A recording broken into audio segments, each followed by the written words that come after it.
আসসালামু আলাইকুম ওয়া রাহমাতুল্লাহি ওয়া বারাকাতুহু। আলহামদুলিল্লাহি রাব্বিল আলামিন ওয়াল আকিবাতু লিল মুত্তাকিন। আসসালাতু ওয়াসসালামু আলা সাইয়্যিদিল আমবিয়া ওয়াল মুরসালিন ওয়া আলা আলিহি ওয়া আসহাবিহি আজমাইন।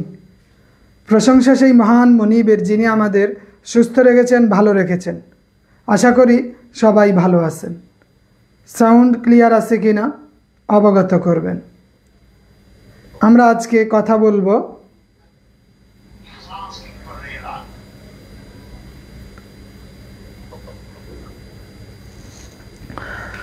সালাত এবং সাওম সম্পর্কে। সালাত এবং সাওম সম্পর্কে এখানে আমাদের 10 নাম্বার নিহিত। আজকের ক্লাসের উপর আমাদের 10 নাম্বার নিহিত আছে। এই জন্য আমাদের এই যে পড়াগুলা যা দেওয়া হয় অবশ্যই আপনাকে এগুলা কমপ্লিট করতে হবে।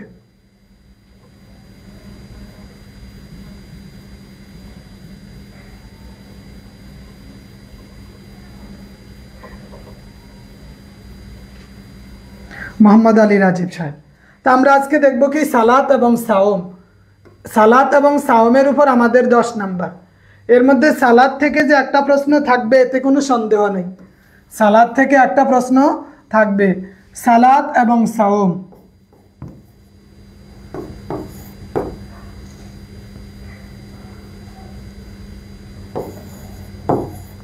সালাত এবং সাওম, এটার উপর আমাদের 10 নাম্বার থাকবে। তো আমরা প্রথমেই দেখি তহারাত। তহারাত শব্দের অর্থ কি? নওয়াকিদুল ওযু কয়টি ও কি কি? কোন পানি দ্বারা তহারাত অর্জন জায়েজ, কোন পানি দ্বারা তহারাত অর্জন জায়েজ নয়। এটা একটা গুরুত্বপূর্ণ প্রশ্ন। এটা প্রায় সময় পরীক্ষায় আসে নিবন্ধনের ক্ষেত্রে। আমরা একটু দেখি যে ইসলামী শরীয়তে তহারাতের গুরুত্ব অপরিসীম, এটা সবাই জানে। আল্লাহ রাসূল বলেন আত-তুহুরু শাতরুল ঈমান, পবিত্রতা ঈমানের অংশ। পবিত্রতা ঈমানের অংশ। তহারাত শব্দের অর্থ কি? তহারাত এটার শাব্দিক অর্থ হইলে পবিত্রতা, পরিষ্কার পরিচ্ছন্নতা, যা দ্বারা পবিত্রতা, মা বিহি নাজাফা, যা দ্বারা পবিত্রতা অর্জন করা যায়। এটার পারিভাষিক সংজ্ঞা কি? পারিভাষিক সংজ্ঞা হইল ফুকাহায়ে কেরামের মতে আত-তহারাতু হিয়া রাফউল হাদিসি বিতরিকাতিন বাইয়ানাহাস শারিয়া। আরবিতে কিভাবে সাজিয়ে লিখবো বলেন আব্দুল্লাহ সাহেব? আরবিতে সাজিয়ে লিখতে হলে আপনি যেমন এইভাবে, এই কথাটাকে আপনি আরবি কিছু কিছু জায়গা আরবিতে দিতে পারেন। যেমন পারিভাষিক সংজ্ঞা মানে কি? আপনি লিখলেন যে আত-তহারাতু ইস্তিলাহান, এটার পারিভাষিক সংজ্ঞা দিলেন। দেওয়ার পর আপনি বললেন ক্বালা ফাতহুল মুলহিম, ক্বালাল মুসান্নিফ ফাতহুল মুলহিম। আপনি বললেন ক্বালাল মুসান্নিফুল, এরপরে গ্রন্থকারের নাম লেখা। এবার আপনি লিখলেন আত-তাহারাতু হিয়া নাযাফাতুল বাদানি সাওবি ওয়াল মাকানি মিনাল হাদাসি ওয়াল খুইফি, যে পবিত্রতা, অপবিত্রতা এবং কদর্যতা হতে শরীর, কাপড় ও স্থান পবিত্র করাকে তহারাত বলে। বা ফুকাহায়ে কেরাম তাদের মতে তারা কি বলছেন? শরীয়তের নির্দেশিত পন্থায় পবিত্রতা অর্জন করাকে তহারাত বলে। আপনি আপনার মতো সাজাই লিখবেন, যেভাবে আপনি আলেমে লিখেছেন, যেভাবে আপনি দাখিলে লিখেছেন। আপনি যে এই ঠিক আরবিটা লিখলেন, সংজ্ঞার ক্ষেত্রে আরবি লিখলেন, বেশ কিছু কোরআন হাদিসের দলিল দিলেন, লেখাটা স্ট্যান্ডার্ড হয়ে গেল, লেখা স্ট্যান্ডার্ড হয়ে যায়। তাহলে তহারাত কাকে বলে? এবং তহারাত নওয়াকিজুল ওযু, আমরা জানি নওয়াকিজুল ওযু বা ওযু ভঙ্গের কারণসমূহ। ওযু ভঙ্গের অনেকগুলো কারণ আছে। অবশ্যই যেহেতু 10 নাম্বার দিবে, আমাদের যেমন লিখতে হবে পায়খানা প্রসাবের রাস্তা দিয়ে কোনো কিছু বের হওয়া, যেমন পেশাব পায়খানা, এটা সেটা দেওয়া আছে। এবার আপনি বললেন যে আল্লাহ তাআলা কি বলছেন? আও জা আহাদুম মিনকুম মিনাল গায়তি, এটা একটা দলিল দিলেন। তার মানে যে তোমাদের মধ্যে থেকে কেউ যদি ল্যাট্রিন থেকে পেশাব পায়খানা করে বের হয়, তাহলে তার ওযু আর থাকবে না, ওযু করতে হবে। তাহলে আমরা এটা একটা ওযুর ভঙ্গের কারণ পাইলাম। যে আও জা আহাদুম মিনকুম মিনাল গায়তি, শৌচাগার থেকে যদি কেউ বের হয় তাহলে তার ওযু ভেঙে যাবে, ওযু করতে হবে, এটা ওযু ভঙ্গের একটা কারণ। 2 নাম্বার শরীরের কোনো স্থান হতে রক্ত পুজ বা পানি বের হওয়া এটার আপনি দলিল দিলেন কি আল উদু মিন কুল্লি দাম মিন সাইলিন প্রত্যেক প্রবাহিত রক্তের কারণে ওযু আবশ্যক আপনি একটা কারণ লিখলেন একটা দলিল দিলেন কারণ লিখলেন দলিল দিলেন দেখেন আপনার নাম্বারটা কি পরিমাণ বাড়বে আপনি যখন লেখাটা স্ট্যান্ডার্ড হবে সাজানো গোছানো হবে তখন আপনি আপনার যে টিচার দেখবে উনি দেখেও শান্তি পাবে তো এজন্য আপনি আপনার মতো সাজাই লিখতে হবে 3 নম্বরে কি 3 নম্বরে হইল মুখ ভর্তি বমি হওয়া এটার ব্যাপারে রাসূল কি বলেন মান আসাবাহু কাইউন ফালিয়ানসারিফ ফালিয়াতাওয়াদ্দাউ যার মুখ ভরে বমি হবে সে যেন নতুনভাবে ওযু করে তাহলে আমরা আরেকটা কারণ দেখলাম মুখ ভর্তি বমি হওয়া এই ক্ষেত্রে আমাকে অবশ্যই চাকরির পরীক্ষার ক্ষেত্রে আমাকে এই দলিলগুলা দিতে হবে বাংলা লেখার দরকার নেই আমরা এই কারণটা লিখব এবং এই দলিলটা দিয়ে দিব কারণ লিখব দলিল দিয়ে দিব উন্মাদ হলে বা জ্ঞান হারা হলে এরপরে রুকু সেজদাতে বিশিষ্ট সালাতে অট্ট হাসি দিলে এখন এখানে দলিল কি যে মান দাহিকা মিনকুম কহাতান পাল ইউঈদিল উদু ওয়া সালাতা জামিআন যে সালাতে অট্ট হাসি দেয় জোরে জোরে হাসে সেজন্য পুনরায় ওযু করে সালাত আদায় করে তো পাইলাম নি আমরা আরেকটা কারণ এরপরে বসে কোনো জিনিসের সাথে ভর দিয়ে গভীর নিদ্রা যাওয়া যে এমনভাবে নিদ্রা গেছে ঢেলান দিয়ে ওই জিনিসটা সরাইলে সে পড়ে যাবে এমন যদি হয় সেই ক্ষেত্রে তার সালাত ভেঙে যাবে পাগল বা মস্তিষ্ক বিকৃত হলে তার নামাজ হবে না যে শারীরিক সম্পর্কের কারণে ওযু ভেঙে যায় শারীরিক সম্পর্কের কারণে কি হয় ওযু ভেঙে যায় তো আমরা এগুলা দেখে নিব এরপরে যেই সব পানি দ্বারা তাহারাত অর্জন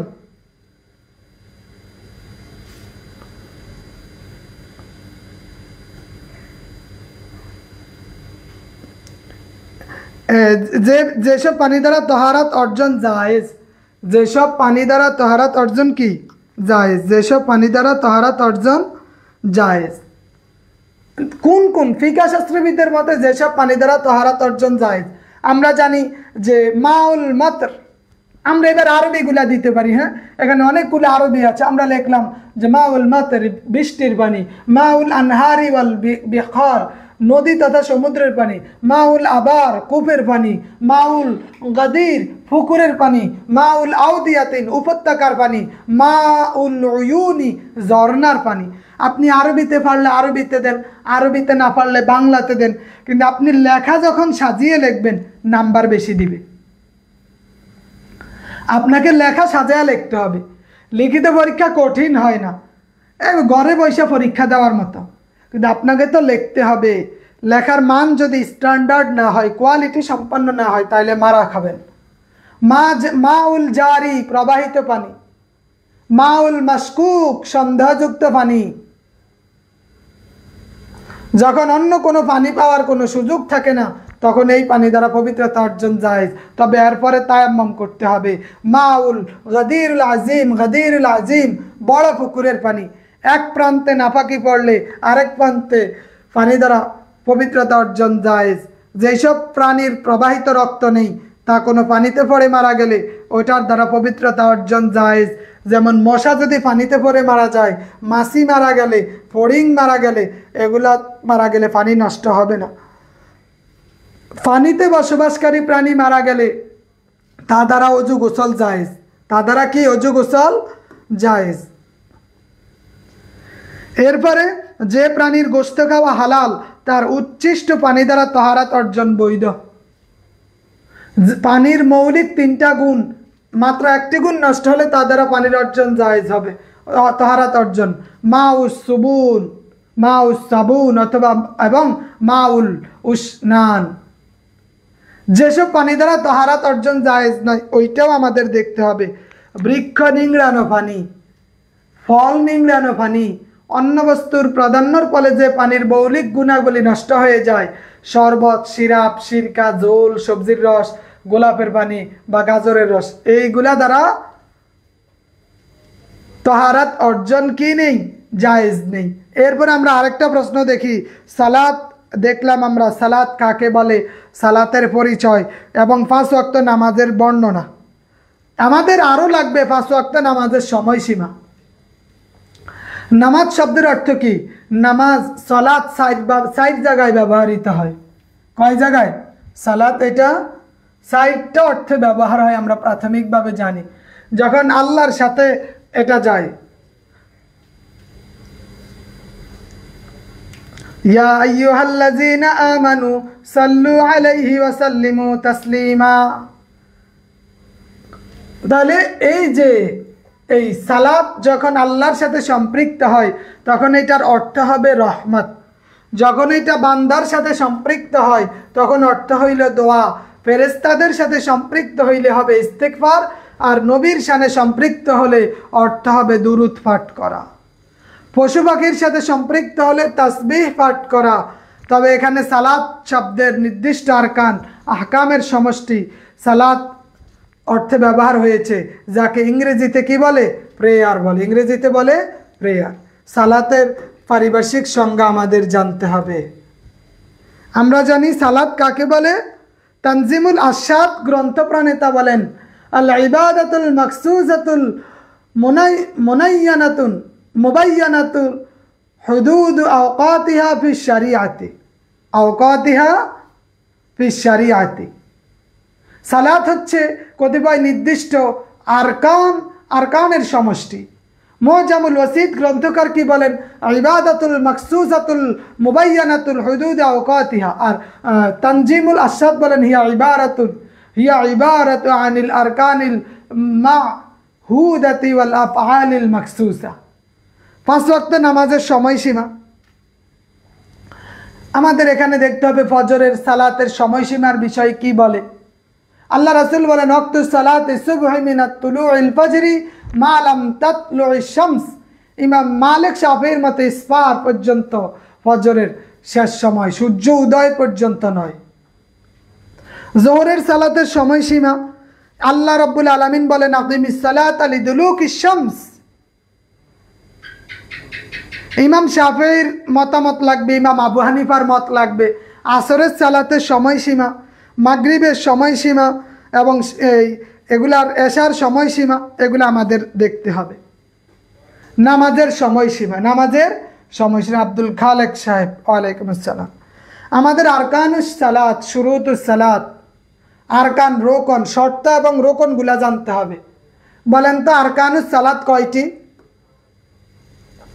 আরকানুস সালাত, শুরুতুস সালাত, আরকান, নামাজের আরকান আহকাম কয়টি? পারেন তো সবাই?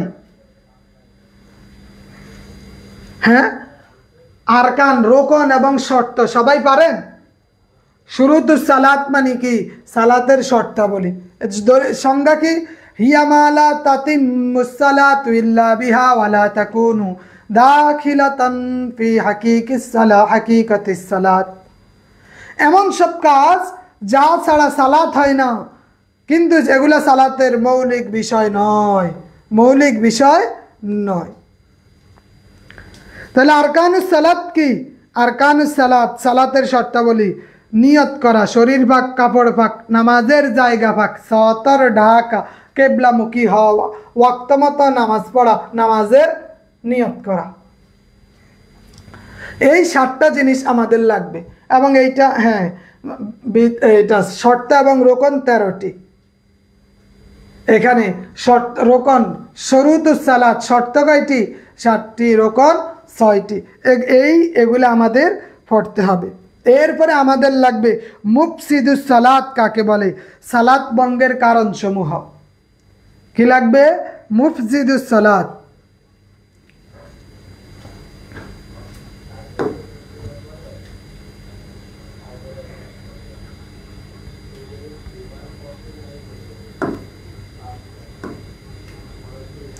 মুফসিদুস সালাত আমাদের দেখতে হবে।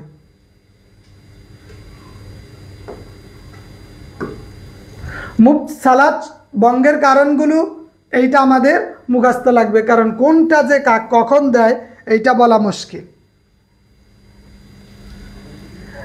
আচ্ছা, মুফসিদুস সালাত আমরা কি দেখলাম? যে সালাত ভঙ্গের কারণ কি, এই কারণগুলো আমাদের দেখতে হবে। যেমন কোনো দোয়া যা মানুষের কল্পিত বিষয়, আল্লাহুম্মা জাউইজনি ফুলানা, কোনো বিপদ আপদ কিংবা দুঃখ ব্যথার দরুন উচ্চস্বরে কান্নাকাটি করা।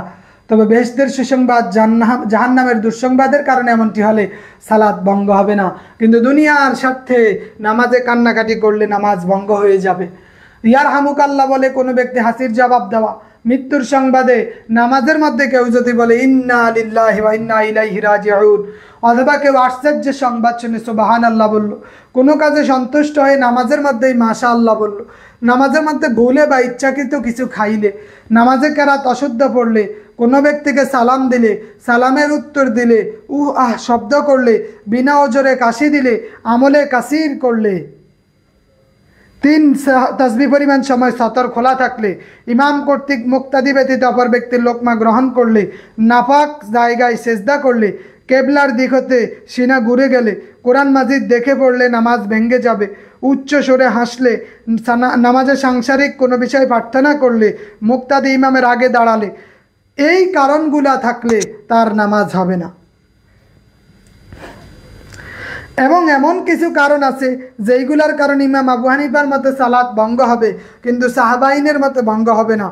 মৌজার উপর মাসেহের সময় অতিক্রান্ত হলে, মৌজার উপর মাসেহের সময় অতিক্রান্ত হলে, মুক্তাদি ইমামের আগে দাঁড়ালে, ফজরের সালাত আদায়কালে সূর্য উঠে গেলে, অজ্ঞ ব্যক্তি সালাত জায়েজ পরিমাণ কোরআনের অংশ বিশেষ শিখে ফেললে, উলঙ্গ ব্যক্তি সালাত অবস্থায় কাপড় পেলে, কারি কোনো মূর্খকে ইমাম নিযুক্ত করলে, তাহলে এই অবস্থায় সালাত ভঙ্গ হবে, কিন্তু সাহাবাইনের মতে ভঙ্গ হবে না। এরপরে আমাদের সাওমটা দেখতে হবে, যে সাওমের আধ্যাত্মিক গুরুত্ব, তাকওয়ার প্রশিক্ষণ দেয়, আধ্যাত্মিক শক্তির সোপান, আল্লাহর প্রেমের নিদর্শন। সাওম ঢাল স্বরূপ, ইবাদত অনুভূতি সৃষ্টি করে, আরশের ছায়া প্রদান করে, সাওম গুনাহ মাফ করে। এই যে আধ্যাত্মিক বিষয়গুলো আমাদের দেখতে হবে। এরপরে সাওমের অর্থ, সাওমের প্রকার, সাওম ভঙ্গের কারণ। ইসলামের মূল শিক্ষাগুলির মধ্যে ঈমান, সালাত, যাকাতের পরেই সাওমের কথা আলোচনা হয়েছে। তো সাওম শব্দের অর্থ হইল আল ইমসাক, আল ইমসাকু আনিত তাআম, আল ইমসাকু আনিল ফিল, আল ইমসাকু আনিশ শাই মুতলাক, তারকুস ওয়াতনি, আল মানউ, আস-সামতু, তারকুল ইখতিলাফ, আল বুলুগু ইলাল ওয়াসত। এগুলো হচ্ছে, কিন্তু আমরা এগুলো লেখার ক্ষেত্রে আমাদের অবশ্যই দেখতে হবে, আমরা লিখতে পারি যে মা'না সালাত, মা'না সাওম লুগাতান, মা'না সাওম লুগাতান। এইবার এখানে আমরা 1 2 সিরিয়াল অথবা স্টার দিয়ে আমরা লিখতে পারি আল ইমসাক। সাওম অর্থে কি? আল ইমসাক, আল ইমসাক, আল ইমসাকু আনিত তাআম, আল ইমসাকু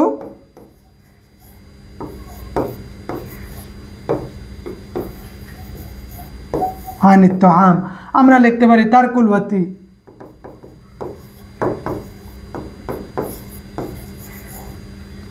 তো এইভাবে সিরিয়াল ভাবে 8-10টা যদি আমরা লিখে ফেলি, এগুলো আমাদের যারা পরীক্ষায় খাতা দেখে তাদের উপর অনেক নজর পড়ে, অনেক বেশি প্রভাব ফেলে। এরপরে আমরা এখানে সাওমের সংজ্ঞা কি? আস-সাওম ইমসাকু ফি জামান, আস-সাওমু ইমসাকুন ফি জামানি মাখসুসিন আন আশিয়াই মাখসুসা, আন আশিয়াই মাখসুসা। আমরা এইটা দেখব। এবং সাওমের প্রকারভেদগুলো আমরা দেখব। সাওম আমরা জানি 6 প্রকার: সাওমুল মাফরুদ, সাওমুল ওয়াজিব, সাওমুল মাসনুন, সাওমুল নফল, সাওমুল মাকরুহ, সাওম হারাম। এবং আমরা সাওম ভঙ্গের কারণে এখানে 15টা দেওয়া আছে, এগুলো একটু দেখব। এতে করে আমাদের মোটামুটি ফিকার পড়া আজকে শেষ হইল। আমরা ফিকার বিষয়টা দেখলাম। তাহলে আমরা জানি ফিকায় 4টা অধ্যায় থেকে 4টা প্রশ্ন দিবে, অথবা 2টাই দেখ। কিন্তু আমাদের গত 2 ক্লাসের উপর কি হইল? আমরা ফিকা থেকে আমাদের এখানে কত নাম্বার? 20 নাম্বার। ফিকা থেকে 20 নাম্বার। আমরা এই 2টা পিডিএফ এর উপর, 2টি পিডিএফ,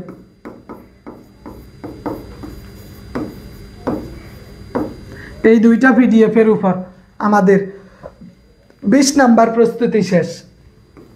এই 20 নাম্বার 20-এ আপনাকে মিনিমাম 18 পাওয়া উচিত। কেন? কারণ এটা কঠিন কিছু না। যে মেয়ে আলেম পাস করতে পারছে, ফাজিল পাস করতে পারছে, সে এই 20-এ 18 পাওয়া কঠিন কিছু না। আমাদের যেটা করতে হবে, আমাদের মুকদ্দমাতু লাগবে। মুকদ্দমা আমরা দিব মানা দিব,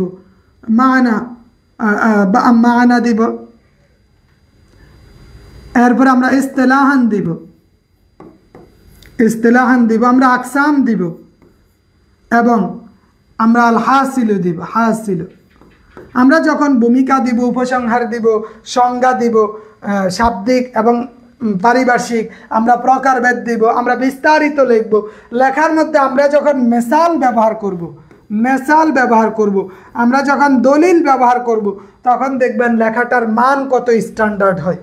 আমরা 10 নাম্বারের জন্য 10-এর জন্য মিনিমাম আপনাকে 5 থেকে 6 পৃষ্ঠা লেখা জরুরি, সর্বনিম্ন 5 থেকে 6 নাম্বার লেখা একদম জরুরি। আপনি যদি মিনিমাম 6 পৃষ্ঠা লিখতে পারেন 10 নাম্বারের জন্য, সেক্ষেত্রে আপনার দেখবেন এই 10-এ আপনাকে 7, 8, 9 লেখার উপর নির্ভর করে নাম্বার দেবে। তা আমরা এই ফিকার ক্ষেত্রে এই 20 নাম্বারে আমরা কোনোভাবেই মিস্টেক করার চেষ্টা আমরা না করি। আমরা এই ফিকার এই 4টা অধ্যায়ের মূল জায়গাগুলো আমরা পড়ে ফেলব। ঠিক আছে? মহিবুল্লাহ আলিফ সাহেব কথা বুঝতে পারছেন? রিয়াজুল ইসলাম সাহেব, আব্দুল খালেক সাহেব, যে আমরা যদি ফিকার 20 নাম্বার, আমরা আস্তে আস্তে, আমাদের 10 মাস পরে পরীক্ষা হবে, 10 মাস আপনার প্রচুর সময় আছে, তাতে কি? কিন্তু আপনি এখন থেকে পড়া আগান। আপনার ফ্রিলির পাশাপাশি লিখিত প্রস্তুতি নেন। আপনি ফ্রিলি কোনোভাবেই ছেড়ে দেওয়া যাবে না, ফ্রিলিও নেন এবং এটার উপর ওভারঅল ধারণা নেন, ফ্রিলি এবং লিখিত। এই ফ্রিলি শেষ হওয়ার পর আপনি মিনিমাম 3 মাস সময় পাইবেন। এই 3 মাসে এগুলাকে আরও যাত্রা করবেন, কিন্তু এখন ফ্রিলিতে বেশি সময় দিয়ে এইটার উপর ওভারঅল ধারণা নিয়ে নেবেন। ফেরা নেওয়ার কিছু নাই, কিন্তু পড়ার অনেক কিছু আছে। তাহলে আমরা অবশ্যই এগুলো একটু দেখে নিব। ঠিক আছে? ওকে, অসংখ্য ধন্যবাদ। আসসালামু আলাইকুম ওয়া রাহমাতুল্লাহি ওয়া বারাকাতুহু।